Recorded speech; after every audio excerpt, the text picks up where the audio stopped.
Hi, it's James here from Hoxton Therapy. If you've got any questions on mental health, you can leave your comments in the comment section of this video, and we're going to answer your questions in video format in the future. This might be a 30-second quick clip on Instagram, or this might be something more long form, and that goes out on Facebook or YouTube. So in today's video, we're going to be talking about work stress, workload, how do you deal with it, and that is coming up right after this.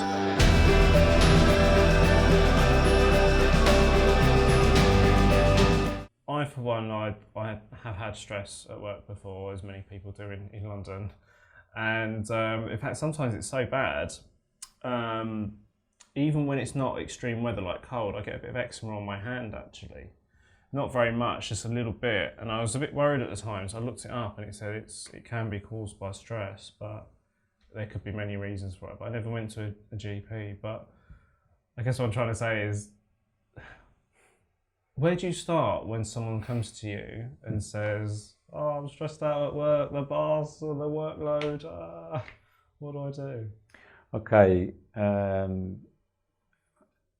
there's work-related stress is something that I hear a lot about, and I hear a lot quoted, and it even actually appears on doctors' sick notes.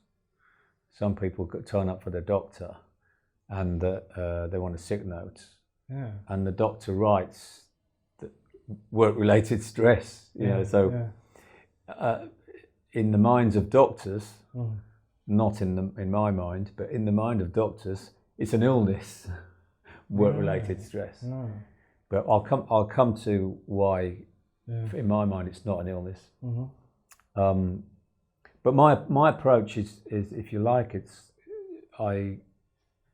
I think on two kind of levels. The surface level, the top level, that you might say the visible zone. What we see is I find out what's going on in a person's life, and is it their boss they've got a problem with, or is it the workload, or is it relationships with work colleagues? What's going on?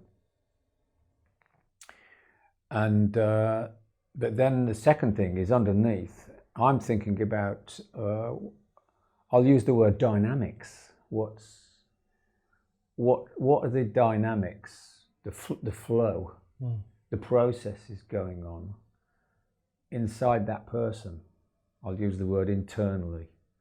So sorry if this sounds a bit technical, but inside ourselves, we have a flow of things going on, feelings, desires, memories, thoughts. It's all a whole system that connects up in a beautiful way, and we never fully understand, even if you're a therapist, of course. Which means I'm going to stay in business for as long as I like, because it's a riddle that's never solved. The human being. So anyway, when I see someone coming presenting with the problem with the boss or the etc., I'm also keeping an eye on and an ear out for what might be going on underneath. So is this person in a state of being depressed, for example? Mildly, or whether mildly or more severely, are they feeling depressed? Are they feeling anxious?